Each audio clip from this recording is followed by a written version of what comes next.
find something that you obsess about, track that screenplay down. I think it's almost a mistake to try to read every screenplay ever written. And because some of those, that's fine to read a lot. But I think obsession is what the best writers, even if you step back, you'll see a common thread. This episode is brought to you by Bulletproof Script Coverage, where screenwriters go to get their scripts read by top Hollywood professionals. Learn more at covermyscreenplay.com. I'd like to welcome to the show Scott Smith, man. Thank you for coming on the show, brother. It's great to be here. Yeah, thank you, man.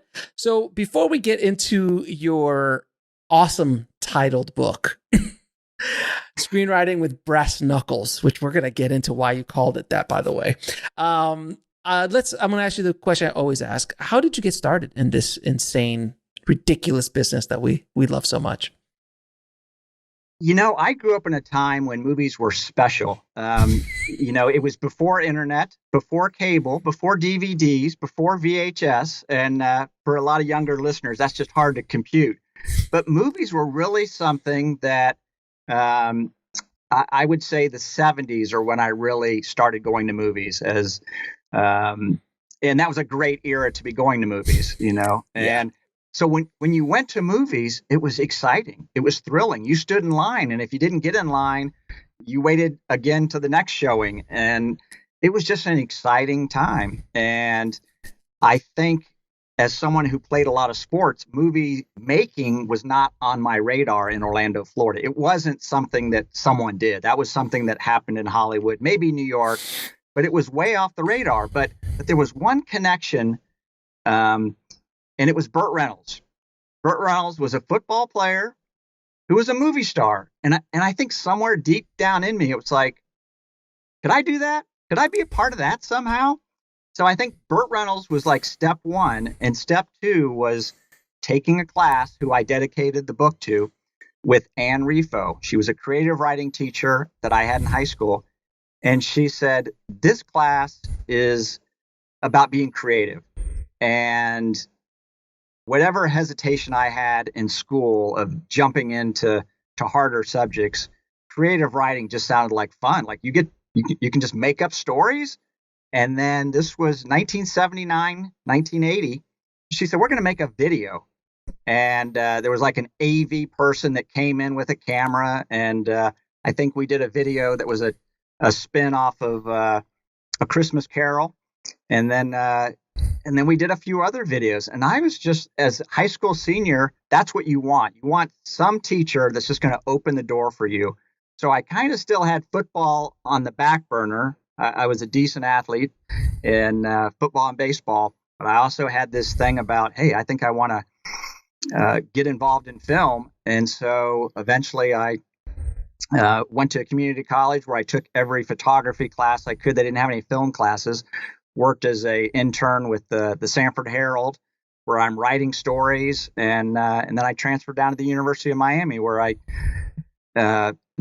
was part of the film program there, and took that 8mm class where you produce, you direct, you shoot, you write, you edit. And I often say that class, everything I've done since then is, especially today, because there's a time when I was working with crews of 20 people. And then it contracted to where it's 2 or 3 people going out in a shoot. And then sometimes because of budgets, it's just you, doing all those things. So that first teacher, Anne Rifo, really kind of opened the door. And then University of Miami Film School. And then I went out to Los Angeles to finish out there. And it's just been exciting. It's been exciting to just ride all the changes. And I think one of the key things that I learned along the way was to embrace your limitations. And I think Robert Rodriguez says it, that, he often has filmmakers come to him and say, this would have been better, but this happened and this happened. And Rodriguez says, that's what filmmaking is. Things don't work. And he tells the story about one of his sets actually catching fire. Yeah, from Dusk Till Dawn. Yeah, from Dusk Till Dawn. Yeah, early on. And they had to look at it and say, well, we don't have time to rebuild it. It kind of looks cool. Let's keep going. And I think that's the lesson for all of us is you got to just keep going, embrace the limitations. You know, it was film when I started out. It was 8mm film. It was 16mm film. When I graduated from school, I ended up working as a 16mm. We had an Eclair NPR. Mm-hmm. We had a flatbed, Steenbeck flatbed editor. Stop talking dirty, sir. Stop talking dirty. Stop it. And my first shoot at 25, they said, "Oh, and you're flying to Aspen next week to shoot America's Downhill." And I thought, man, my dream of doing a feature film by 30, you know, I'm set. I'm good. And you know, it's like when I start the first chapter of the book about conflict, it's like you find out pretty early on that there's conflict in your life, there's conflict in movies. That's one of the things that keep them from not being boring. And Richard Walter, who used to be at UCLA, he always said the number one screenwriting rule is don't be boring. Right. And I just think all along it's been, you know, intention and obstacles. That's one of the things that Sorkin says is all of his films and TV shows are about intention and obstacles. And I think for every filmmaker out there, no matter what level you are, you have an intention to do this, and there's going to be an obstacle in your way. And those of us that persist just keep saying, okay, well, this is the obstacle today. When I was setting up for this interview, I decided, hey, you know what? I think I might throw up a 150 in the background, a little airy 150. And I put that thing in, and what happens? The bulb pops. And I'm like, man, I haven't used this lamp in a while. I wasn't even sure how to open the lamp up. So I'm going to YouTube, getting that. And I have to say, where do I keep my 150 bulbs? You know, and I just laugh. And I just, we're in a pandemic right now. It's just, you have to realize at some point, oh, this is the way it is. There is no, once I get over that hump. I think when I was younger, I thought, once I get over this hill, once I get past this yeah, that whole concept of the whole, like, if I just can get here, or if this thing just happens, then everything will be fine. Or if I could just get that one meeting, the money's going to drop for my feature. Like all these things. On a side note, real quickly, I have to tell you my Bert Reynolds story. In Florida, have you ever happened to go to the Bert Reynolds Museum? Is that in Jupiter? It is in Jupiter.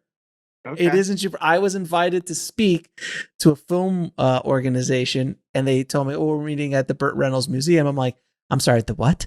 They're like, the Bert Reynolds Museum. I'm like, okay, sure. And I drove up to in Jupiter, and I went in, and lo and behold, it's an entire museum dedicated to all Bert Reynolds memorabilia, his entire career from football all the way. And it was just a very odd, it's a standalone building on top of it. And it's just a very odd place. It's just, and he was alive at the time. It was just a weird place, but it was like one of those stories. You're like, that's just the weirdest place I've ever spoken in my entire life. Like you're surrounded by pictures and magazine covers and posters of Bert Reynolds and memorabilia. It was a weird experience. For some reason, the Johnny Cash Hurt video comes to mind, where, you know, you have all this, you know, I mean, at one time, Johnny Cash in the 50s coming up with Elvis, you know, was close to the center of the world. And then that video is just, I still think it's one of the greatest music videos ever made. Oh, Hurt? Yeah. Yeah, Hurt. Oh, and the song is amazing. I love yeah, that song. Yeah. And, I'm a huge Johnny Cash fan in general. I love Johnny Cash. But anyway, we're not here to talk about that stuff.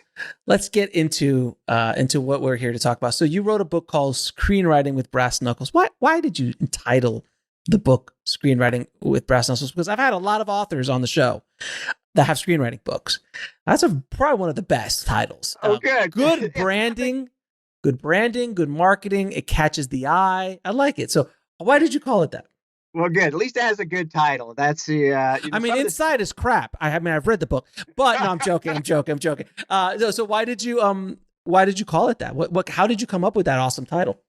You know, I'm not sure when it popped in my mind. I think, you know, one of the takeaways from Stephen is he talks about always, you know, you're always looking for stories. You're almost like a paleontologist. You see this little white thing on the side of the road, and you pull over and you dust it off, and it turns out that it's a bone, and then you just kind of follow it where it's going to go. And so I'm not exactly sure where the exact title came up with, but I do know as a kid, I watched a lot of this is before WWE and WWF and all the glamorous Hulk Hogan and beyond after that.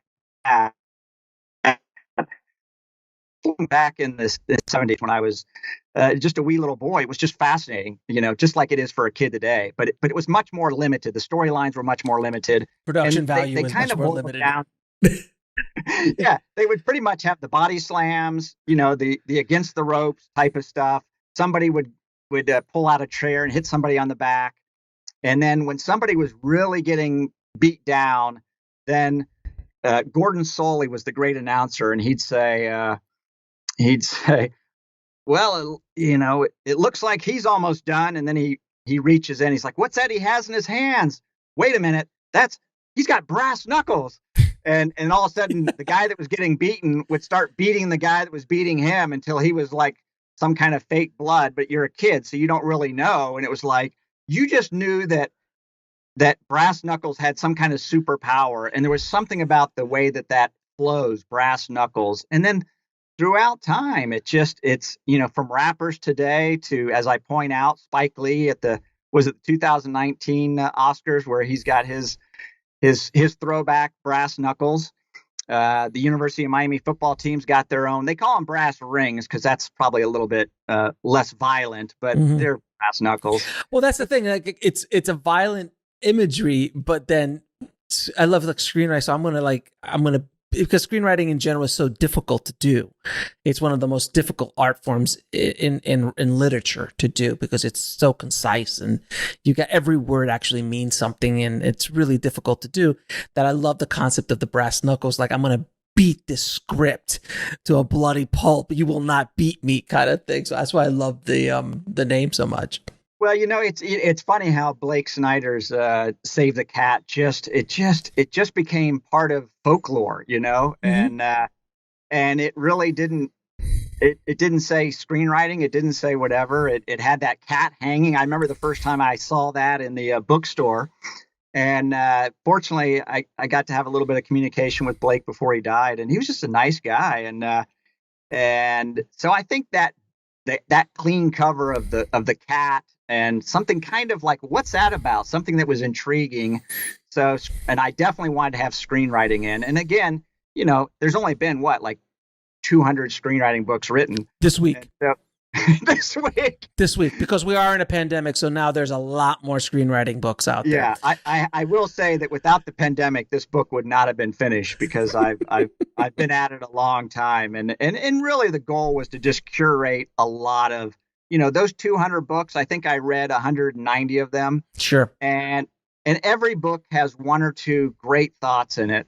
And basically my goal in starting my blog, Screenwriting from Iowa and Other Unlikely Places, when I started that in 2008, I thought, you know what, I'll just pull all my production notes together. Maybe this will be helpful for someone else. And I really thought it would be a year process. I didn't know that it would be a 12-year process. And one of the quotes that I've always loved, and unfortunately, I don't remember who said it, but he said, we tend to overestimate what we can do in 1 year and underestimate what we can do in 10. Yeah, absolutely. It's such a great quote. And yeah, that's almost the theme of the book, is that, it's going to take a lot longer than you think it's going to take. And so wait a minute, you mean to tell me that I'm not going to sell my first script for $1 million? Is that? You may. It's one of the great stories. Before I started the blog, one of the things that really got me involved in blogging was I went to see Juno. Mm-hmm. So I saw it. There you go. I saw it in January of 2007, and I followed that story. Which I don't know how much of it was true, but I do know that she had grown up in Chicago, went to University of Iowa. I was living at that time in Cedar Falls, Iowa, which is, maybe an hour and a half from the campus at University of Iowa. And then she went up to work various jobs in Minneapolis, and she started blogging. And eventually, a a Hollywood agent said, "Hey, have you ever written? I like your writing. Have you ever written a screenplay?" And she says, "No." And she said that she was going to write about the '85 Chicago Bears. That would have been awesome. Yeah, it would have been awesome. And so she didn't write that. She writes Juno, and then Jason Reitman picks it up, and before you know it, she's collecting an Oscar. But with that said, that is, like I always tell people, that is the lottery ticket. That is exactly the outlier. Exactly. Like it's the top of the pyramid. It is the top of the pyramid, and that's, when we get interested in anything. If it's sports, we want to be Michael Jordan. We want to be LeBron. We want to be Kobe. If it's football, we want to be Tom Brady. We want to be Jerry Rice. We look at these, in film, it's Spielberg and Tarantino, and we look at that, and it's, we kind of need that to get out of the gate. And then you realize at some point, there's just not that many, whether it's Bach, Beethoven, whether it's in any field. Yeah. Springsteen, it's Jay-Z. There's just not a lot at the top. And so we can learn from those people and aspire to be those people. As everyone points out, Tarantino once wasn't on the pyramid, and he just, he wasn't even in the desert. He wasn't even in the desert. He was at a video store, geeking out and watching films like 4 or 5 times a day. That's a whole other conversation. Well, all right. So let's get into the meat of the conversation, sir. What does football and screenwriting have in common? Well, I think it's, that it has Bert Reynolds. Well, obviously, besides Bert Reynolds, this is specifically from your book. So I wanted to see. I'm giving you. I'm lobbing you up a softball. Yes, that is fine. That is fine. It. I think my original first line was just so weak, and I sat there mulling it over. What's the opening line of the book going to be? And I remembered when I was a walk-on at the University of Miami. So I went to Miami because I had a film school, but I was also a decent football player, and so I was going to walk onto the football team. And so I dislocated my shoulder, and so my shoulder is popped out after a play. I can't get it back in, and I hear one of the coaches say, "Get that fucking walk-on off the field." And it was like, I don't know that I ever felt lower in my life. It just was fortunately there was a doctor there. He popped it back in, and I later had surgery, and then just like I walked on, I walked off, and I continued the film production path. But it was just that moment just stood out as just a life-changing point. It was the end of my football playing. I mean, I played organized football for 10 years, and that was the end of it. It needs some big conflict, some big moment where you go, okay, that was then, this is now. And we've all gone through that. And if you haven't, you will go through it, and you'll go through it multiple times in your life. And I think the best movies are just full of that. And I think a lot of people get caught up in story and plot and characters, and all of those things are important. But I wanted to start the book with the dramatics, bam. And so that's what they have in common, is that, football's a violent sport.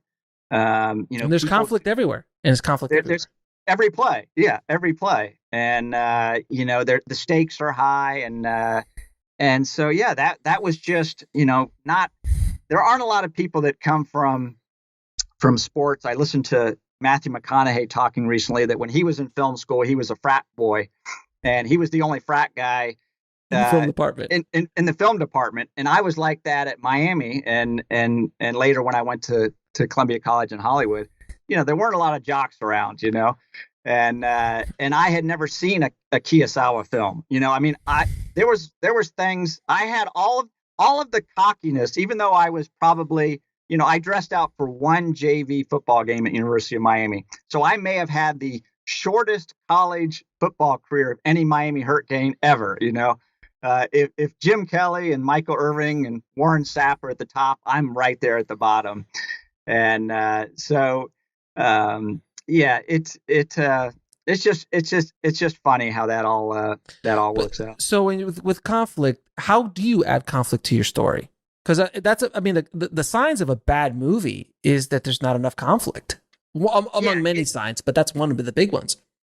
Yeah, it is, I don't think there's a scene, and this will save you on film school if you haven't gone to film school, because again, as somebody who didn't grow up in the age of internet, there wasn't an indie film hustle. There wasn't Save the Cat. I think Sid Field's book was out. I don't know if you've ever gone back and read it when it came out. I think I read it when I was there from 80 to 84. So I think it might have come out in 79 or 80, but I read it somewhere in there. And if you read it today, it's there's not a lot of meat there. It was revolutionary. I remember when I read that, I was in college and I wasn't even in film school yet. I was like just out of high school, going to like my community college before I figured out I was going to go to film school. And I read that book and I was just like, oh my God, all movies are the same. All the story, you mean, so like there's points in a story that like the tipping point, the point of no return, the whole hero's journey concept that he threw in there. And then the structure of a structure, it was mind blowing. You have to understand, for somebody who doesn't know anything, that book is revolutionary. Yes. But once you've been around a bit, you go back and go, Yeah. Yeah. It is, what is great about, having a class where we had one class that we watched. And again, I did not watch, when a movie played, you might be able to catch it on TV, but right. I was outside playing sports. I grew up in a house without air conditioning in Florida. So I didn't want to be inside a lot. And so we didn't, seeing an old movie was very rare and there wasn't an appreciation for it. And so we watched A Place in the Sun, which is Montgomery Clift and Elizabeth Taylor and Shelley Winters. And the teacher showed us the film and we watch it. And then he gives us a quiz. And it's not really a graded quiz, but he basically says, what music do you associate with Elizabeth Taylor? And then he starts talking about conflict. And he starts talking about layers of filmmaking that I didn't see any of it. And so I think that was like a whole awakening for me to realize. And one of the things that came out of that was how every scene has conflict. Mm-hmm. And if it doesn't, it's rising conflict. It's setting up that conflict is coming. And, so every scene has to have a form of conflict or setting up future conflict that's coming up very soon. Yeah. Oh, yeah. And so once you get baptized into that, and then you can't stop seeing it. It's like the floodgates have opened up, and you're watching a movie, and you're watching an actor who is trying to open a bottle of something, or he's trying to do this, or he's you go back and watch Chaplin, and you're like, wow, that's all conflict. You go back and watch Hitchcock, and it's like, that's all conflict, and you realize like, oh, that is just the missing ingredient in a lot of stories. That when someone gives me a screenplay to read, I'll say, well, nothing happened in the first 10 pages. Well, that's because I'm setting up the story. I was like, you don't really have time to set up the story. And even if that's what you're doing, there needs to be conflict within it. And so conflict is what gets our attention. And when we talk about great films, and, at least, this will resonate. You can just transcribe it into whatever films you like. But, I think of, the chainsaw scene in Scarface is just, when I saw that in the theater, so good. Again, I've still never seen Saw in those kind of movies. I mean, Scarface was a regular dramatic film. And so to witness that on screen, back in the day was just like, that's conflict. And the films that we tend to remember scenes, and the scenes that we tend to remember tend to be highly emotional and full of conflict. And, when you watch that film, somebody did a film about Rocky going up the steps, and how many people over the ages have done that trip. That's all about conflict. That's all about conflict. And, the first time when he gets up there and he's sucking wind and whatever. And it's like, it's amazing. It's amazing to see, somebody come all the way from Japan to go up those steps. And it's like, wait a minute, you're 23 years old, you're from Japan, and you're coming all the way to Philadelphia to go up these steps from a movie that was made in 1975 or 76, I think it is. 75 or 6. Yeah. I mean, it's you know, a lot of the film references I make in the book are films like that, films that seem to stand the test of time. And it's films like Castaway and Jerry Maguire. They're films that resonate with me, but I find a lot of young people that I talk to today, it's a different way. They might be playing a video game and watching a movie. They're watching a little bit on their phone and they're doing something else. They're texting a friend. And so the movie experience is so different now.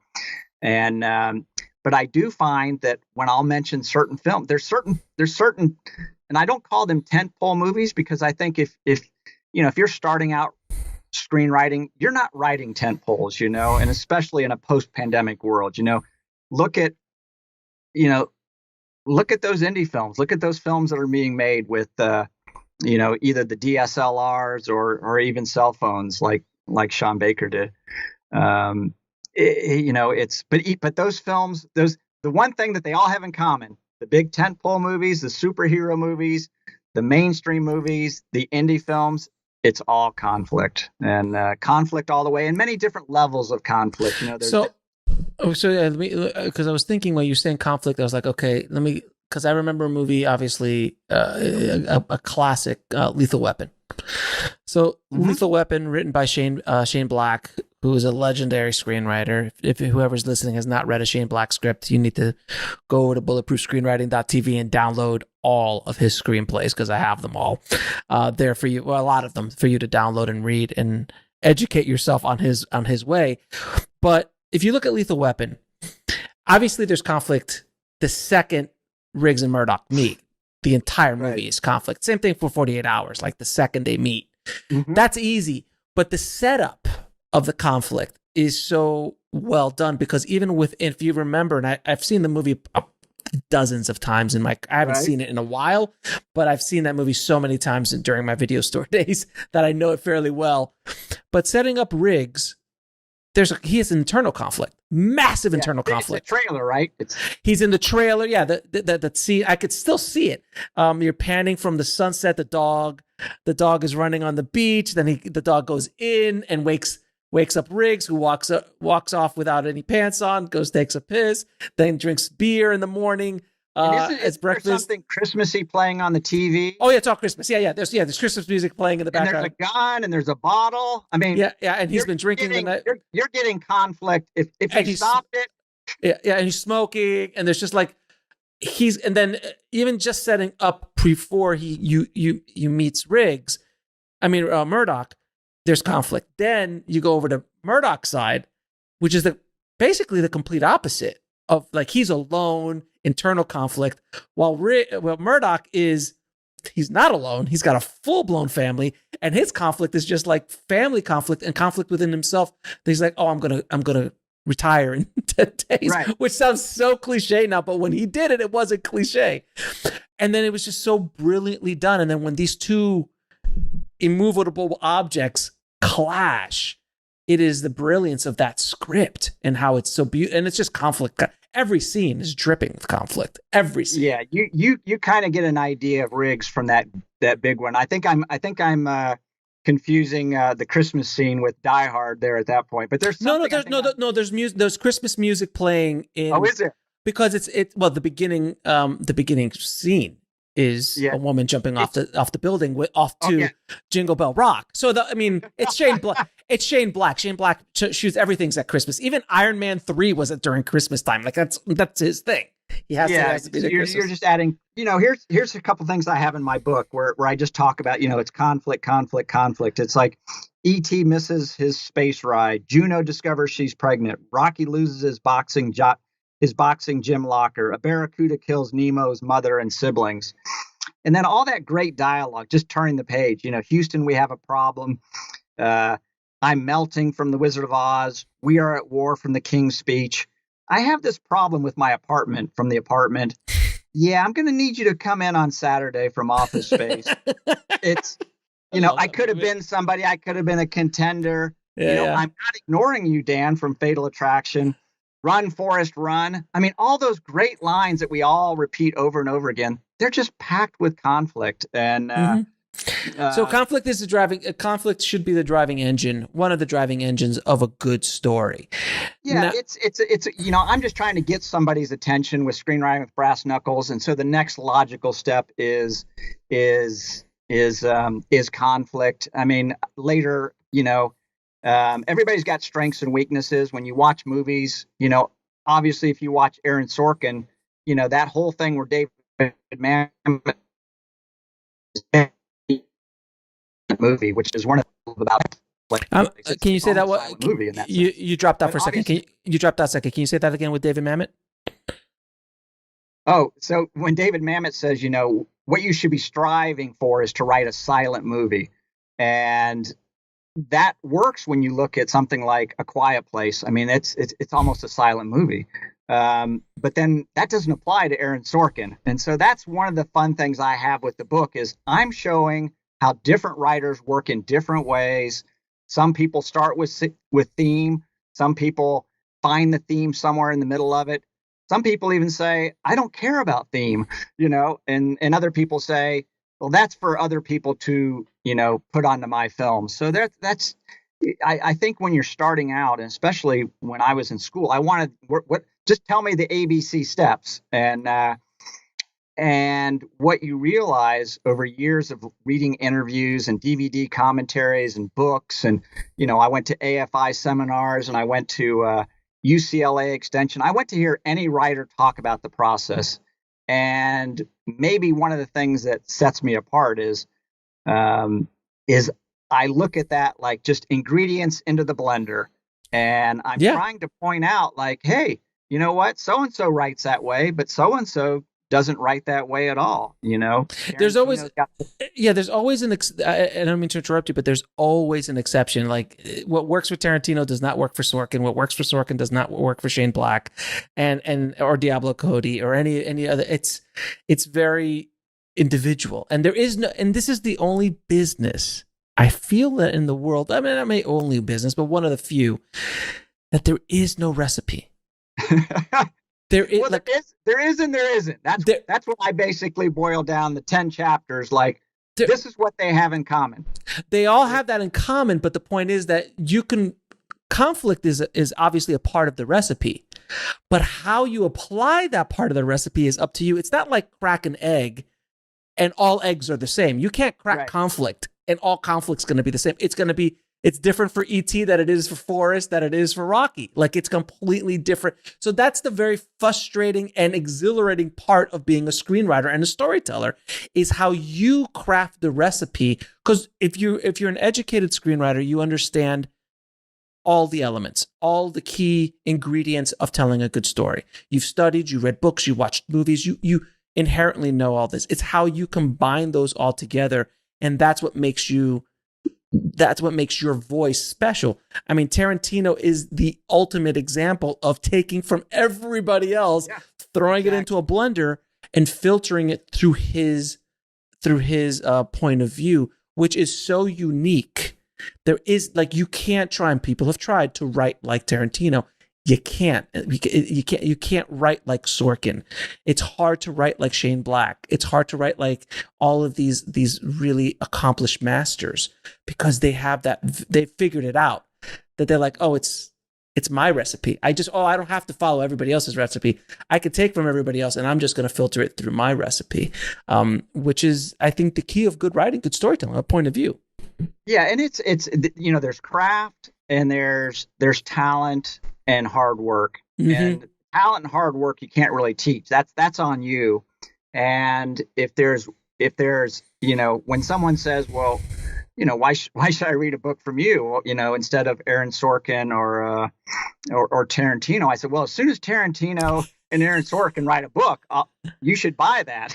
Yeah, I took the Sorkin Masterclass. It was fantastic. I liked it. So there's no doubt that these guys are making lots of money writing screenplays. So to write a screenwriting book that's not going to have a big payoff, I got contacted because of my blog. The blog won a regional Emmy. And so I got contacted by somebody. They said, we would like you to ghostwrite a screenwriting book. and they were going to pay me X amount of money. And they the one caveat they had was you have 3 months. Now, mind you, it took me 12 years to write this. And I thought, you know what? If I've read a lot of screenwriting books by well-known produced screenwriters, and I think where they fall short is they have those one or two things that I glean from and put into my book and in a short quote form. But I think when you have 3 months to dissect not only what makes your writing special, but all the other writers out there, what I'm trying to do is curate all this kind of different things out there, show the contrast. I went to a workshop once with a writer who had won an Oscar, an Emmy, a Tony, and a Grammy. And he got an EGOT. He got the EGOT. Yes. And he said, you know, he had a play that was in town, and then he agreed to do this little master class on the side. And one of the first things he said was, I'm not sure that writing can be taught. And I'm not sure why they asked me to do this. Good start. I don't think there's any rules. And I raised my hand and I said, what about conflict? He goes, conflict is good. You need to have that. And we were off to the races. And he did not have a systematic way of talking about writing. But what he did have was some incredible stories about, you know, the process and what worked for him. He just didn't have it packaged in any kind of way that he could tell students. So sometimes I do think there's the old adage of those who can't do teach. And I think there's a little bit of those who can do sometimes can't teach. I think the script notes guys, you know, Craig Mazin and John August are two guys that are able to do it and articulate what they do. But there are other writers. Sometimes you're like, how did that guy ever write a screenplay? Because he's all over the place as far as giving a talk or whatever. So I'm trying to be that middle guy that's pulling throughout film history. I think it's also a book that I really make a concerted effort to, to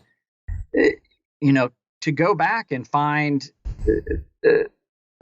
women, people of color, you know, just throughout film history, because they're all there, but they don't always get, you know, a spotlight. Equal time.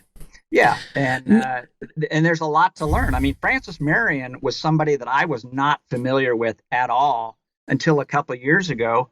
But turns out she was not only the first woman to win a screenwriting award, she was the first screenwriter, period, to win 2 screenplay awards. You know, and this was, you know, back in 1929, 30, when screenplays were a little bit different. But her career is just fascinating and interesting. And so I give her a little bit of, you know, and she had actually later in her life, she went back and wrote a screenwriting book or two. And it's amazing how it lines up with, you know, Aaron Sorkin's Masterclass or right. Gamut. I mean, they're all different, but I'm just trying to find that sweet spot where how is a romantic comedy, a gritty indie film, a silent movie, what do these all have in common? And so that's kind of what I'm tapping into. And again, if you go back to Shakespeare, you'll find plenty of content. Right. Oh, yeah, of course. Now, can you discuss a little bit the difference between the great script and the right script? Yeah, you know, that's Christopher Lockhart, a story editor over at WME. He's you know, the blog allowed me to connect with a lot of people in Hollywood, even though I'm in Cedar Falls, Iowa at the time, and now in Orlando, Florida. It's been great to just today I connected with somebody that I hadn't connected with before. And I'm here I am talking to Indie Film Hustle, you know, Alex. And so it's, you know, if you'd have told me back when I was a 20-year-old film student that, you know, this might take you 30, 40 years to you know. Yeah, I know. I would just say enjoy the journey. I mean, there's been a lot of mountaintop experiences that production has afforded me. And I hope to be around a little bit more. So what is the difference between the great script versus the right script? Yeah, Christopher Lockhart would be the better one to unpack that. But basically, what he's saying is, you know, there's a movie that's screaming to be made, and I'll probably butcher his thinking, but he's really kind of talking about the good script. Really, is it a movie? That's one of his phrases I think he throws out a lot. And he's got a great Facebook group called the Inside Pitch, which is a lot of wisdom there. Yes, he will be a guest soon on the show. Thank you very much. We're good. He was those Hollywood guys that just calls it like he sees it, and but I really think I watched the movie last night, and I won't even go into what it was, but I almost turned it off after 5 minutes. The dialogue was bad. There was just, and this had major stars in it, and it's a fairly new release, and I was just like, this is so bad, and I kept just sticking with it, kind of nudging it forward a little bit and seeing where it was going to go till I got to the end. And I kind of think I thought, why did this film get made? And it was shot in an exotic location. I thought, okay, that's probably why everybody signed on. And maybe to a certain degree that was the right script, because it got made. It's just hard to get a film made, even harder now. But I think it's where those ingredients just all come together. It doesn't have to be. There's a lot of flaws in a movie like Juno. As much as I love Juno, you could chalk it up to being a first-time writer. I mean, everybody has that same sassy voice. It's like, does everybody have to be as sassy as Juno? But there was something about that was just the right time. I mean, even the topic was like, but for whatever reason, it was the right script at the right time that brought the right director, the right actors, that resonated with an audience. So somewhere a producer said, yeah, we think this is going to have an audience. I don't think that anyone thought it was going to be the blockbuster that it was and the Academy Award winning that it was. But I do think it's all those elements. I think Juno is a good film to really look at, especially for new writers, because it's a fairly simple story. I mean, it's there's not a lot of complexity to that. Well, there's a lot of good. I mean, I've read screenplays that are, just amazing. Like from screenwriters, from sometimes known screenwriters, and you're just like, how has this not been produced? And I just saw Chicago 7, the Chicago 7, Aaron Sorkin's new movie that he directed and wrote, and it was amazing. It was so well done and so well put together. And he's like, I've been trying to get that movie done for a decade. He goes, but the timing was right because of what was going on politically in the U.S. right now. Right. And then it got greenlit, and then Netflix was around and they're like, how much do you need? Only 50 million? That's nothing. Here, take it. And that's what he was able to do. But you're right. All you could do as a screenwriter is just write the best script you can. If you try, if you try to target the market or try to corner the market, you're never, you can't. No one can see that crystal ball. Well, if it was as easy as rubber stamping it, then Juno would just be duplicated over and over again. And I think even Ellen Page says, I may not have that kind of success again. Where she's just, it's her thing. Diablo Cody has said, I may never have that again. There was just something special about that. The right script, according to Lockhart, really, he talks about, and we could look at Juno. I don't think I make that connection in the book, but he talks about three things: the concept, the execution, and the marketing. And, when Juno came out, what was that, about 12 years ago? Mm-hmm. The concept was simple, but it was fresh. And the way it was shot and the performances, everything. Yeah. Yeah. The execution of it was, oh, wow. The small parts were just great. And, the dad, oh my goodness. JK. Yeah. Was it JK, right? Yeah, it was JK. Yeah. Yeah. Just, I could just watch those scenes over and over again. And it's a remarkably rewatchable movie. And then the marketing of it.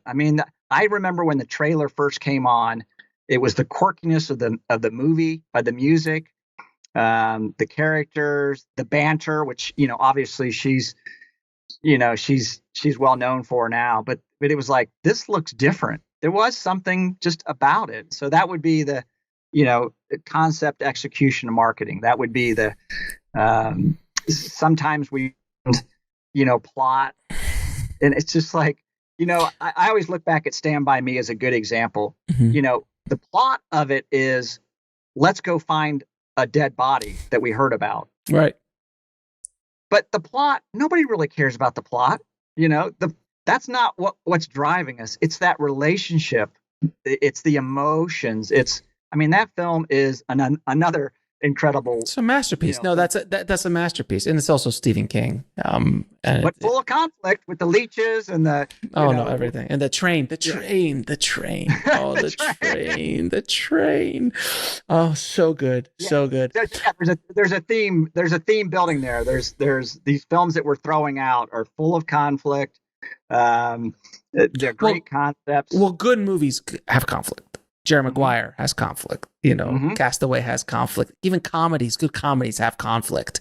Airplane, which is amazing, has, I don't know, is there conflict in Airplane? I mean, there is, but is there conflict in comedy? There should be good conflict. Let's talk about that for a second, because I really do want to kind of dissect that for a second. Let's pick a great comedy. Hangover obviously has a lot of conflict. Yep. From the get-go, like the phone, doesn't it start with the phone call? Yeah, it's like, there's something really, you won't, but like they're all beat up, like tooth mitts, like it's all crazy. But not only are we not we're not going to make the wedding. We don't know where the groom is. We've lost the groom. He's missing. So, all right. So it's a Hangover is obvious that, but like Airplane, Airplane is, Blazing Saddles. Let's go Blazing Saddles. I mean, conflict. All over the place. The humor is in the conflict in that movie, where something like a slapstick comedy like Airplane, I mean, the conflict is the plane's going down. Yeah. The plane. Well, and if you go to, for those people that want to write for TV shows and streaming, The Office is one of the most amazing shows. Seinfeld. Seinfeld is not a show about nothing. Seinfeld is a show about conflict. It's just really minute conflict, like, George's wallet is too thick. Or that's the entire episode. That's the entire episode. It's the brilliance of Seinfeld. Seinfeld is about little, minute conflicts, but we can all relate with that. And I forget who it, one of the comedies, and it's kind of a classic, is Tootsie. It's a masterpiece. You could remove all of the comedy from Tootsie, and it's about an unemployed actor in 2020. Let's say it's a Broadway actor, and Broadway's closed. Now, what are they going to do? Are they doing commercials? Are they doing things that, you could pull all of that out, because the conflict is, that whole opening sequence where Dustin Hoffman is, you're too short, you're too old. Every audition and every actor out there knows that. It's just, there's always something not right.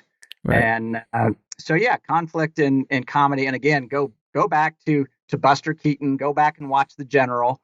It's just conflict all the way. Now, what is the one thing you wish you knew when you first started your journey as a storyteller, filmmaker, screenwriter? I think it's just, it's art is work. That's a good quote. That's good. Yeah, there's a book called Art is Work, and I think it's by the designer who did I Heart New York. Mm-hmm. And I grew up, as someone who grew up in Florida, this is hard to believe, but I dreamed about going somewhere warm, somewhere where I could wear shorts and flip flops all year long instead of just 10 months out of the year.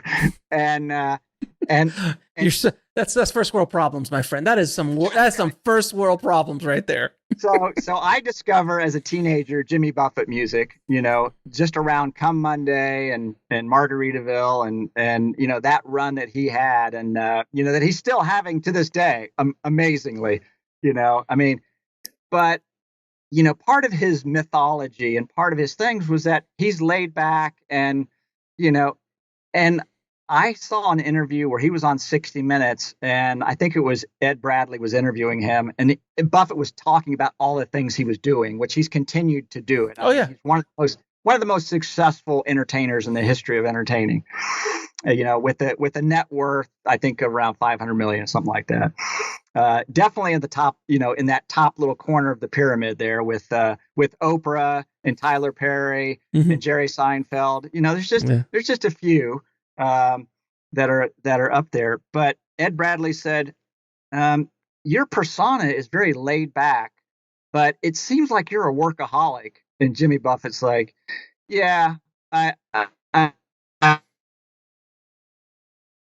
realized talking, I'm in my 30s at that point. I think the whole thing that we think of about art is that it's going to be, Margaritaville. It's going to be, let's go have some drinks and sit on the beach. And as I study writer after writer after writer, it's amazing how much work goes into it. And Buffett did an amazing job of making it look easy, which is, the sign of a master. Aaron's. Yeah, I mean, you look at the output of Aaron Sorkin, it's just stunning. It's just stunning. I mean, how many of those shows in the West Wing did he write? You go back and you look at the early episodes of Twilight Zone, how many Rod Serling wrote. And, it was probably cigarette induced, which eventually killed him, so you don't want to kill yourself. But I think there is a sense of that it's work. And I think it's work for the cinematographer. It's work for the editor.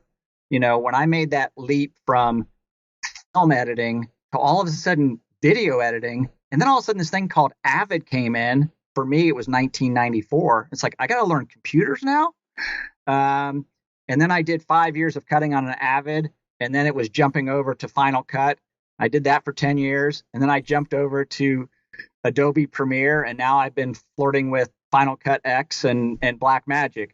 So flirt with the Blackmagic, sir. That's the way to go. So you realize it's all work. It's nonstop. It's nonstop. Now it is the process. Now I'm gonna ask you a few questions. I ask all my guests. What are 3 screenplays that every screenwriter should read? I think the 3 screenplays that every screenwriter would be the 3 movies that you love, the movies that you just keep going back to again and again. Obviously when you look at Tarantino and you read the movies that fascinate him, he's going to give you some drive-in movie that you've never heard of, biker babes in a bar, that's, if you go back and you look at Scorsese, he's going to say, these 1930s crime films, that's what he was watching as a kid growing up. That's what he's fascinated in. You watch, you look at his films. How many times has he revisited that theme over and over again of gangsters and whatever? So I would say, Citizen Kane is great, but if you watch that and you go, it just doesn't do it for me, but you're watching, a Marvel movie, or you're watching, whatever, find something you just obsess about that you want to write something like that. For me right now, I'm obsessing about Moneyball. I cannot watch Moneyball enough. It's great. I mean, I go back and I read the book and I go, how did they get a screenplay out of this book? I mean, the book by Michael Lewis is brilliant, but you look at that and you know that various writers came in at different points. But I watch that movie over and over again. Why does it work?